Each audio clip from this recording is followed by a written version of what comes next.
Hello dear student. इस video में मैं आपको सीरीज कॉम्बिनेशन के ऊपर बेस्ड एक न्यूमेरिकल समझाने वाली हूँ, तो आप उसको ध्यान से समझिए, है ना। यहाँ पे न्यूमेरिकल है 3 resistors of 5 ohm, 10 ohm and 15 ohm are connected in series with a 12 volt power supply. See it is given in this circuit diagram. यहाँ पे 3 रेजिस्टेंस हैं, 5 ohm, 10 ohm और 12 ohm। ये सीरीज में कनेक्ट हैं और इनके साथ एक 12 वोल्ट की पावर सप्लाई भी कनेक्ट है। We have to find out the combined resistance. Combined resistance यानी जो sum, equivalent resistance of the sum of all the 3 resistances. The current that flows in the circuit. इस पूरे जो circuit है यहाँ पर जैसा कि आपको दिख रहा है डायरेक्शन ऑफ करंट, ये करंट की वैल्यू फाइंड आउट करनी है। The current that flows in the circuit and in each resistor and the potential difference across each resistor।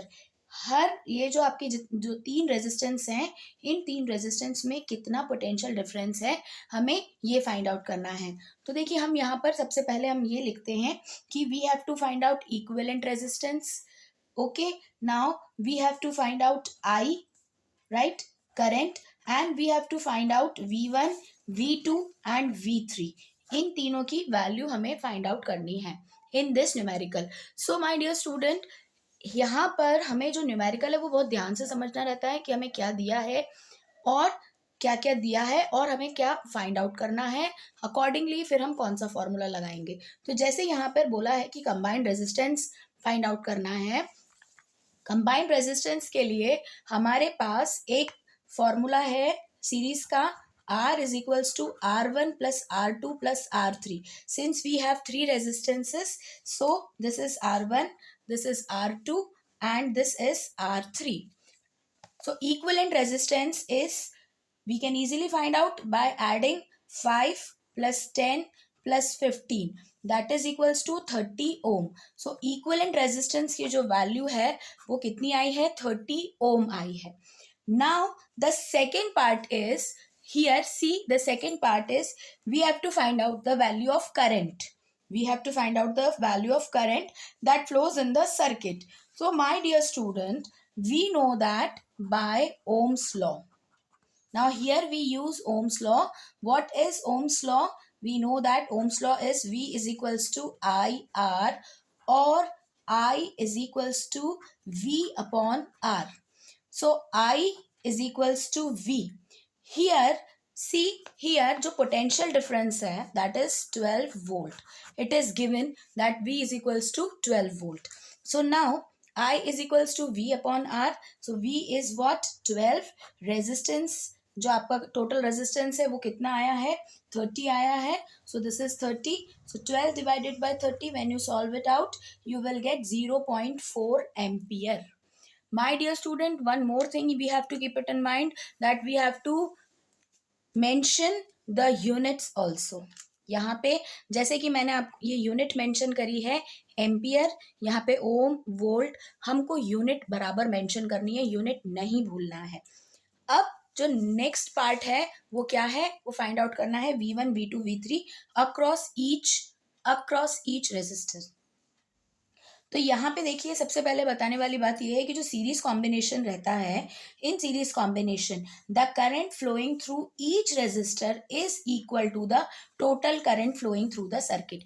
यानी हर जो रेजिस्टर है उसमें वही करंट फ्लो हो रहा है जो पूरे टोटल सर्किट में करंट फ्लो हो रहा है। तो यहाँ पे जो टोटल करंट फ्लो हो रहा है वो हमारा कितना फ्लो हो रहा है, 0.4 एम्पियर करंट फ्लो हो रहा है ना। तो ये ही रेजिस्टेंस, ये हमारा करंट है।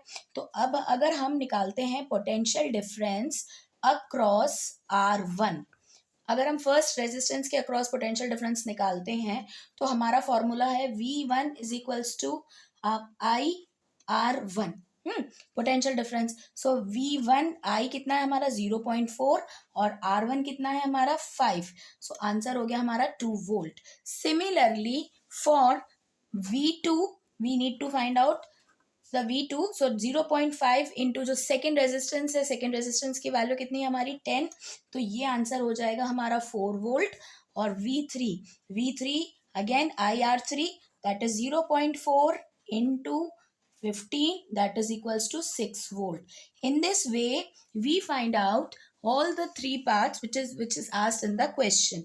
What? First of all, we find out the equivalent resistance, that is 30 ohm, right? Then second, what was asked? The current that flows in the circuit and each resistor. So we find out with the help of Ohm's law what is the value, that is 0.4 ampere. Again, what was the last part? Potential difference across each resistor.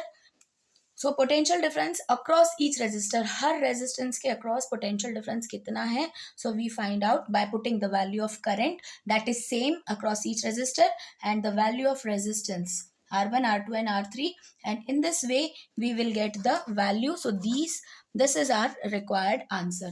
I hope my dear student इस तरह के numerical आपको समझ में आ गए.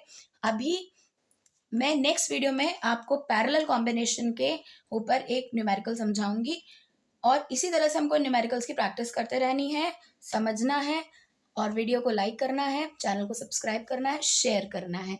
Okay then, bye bye.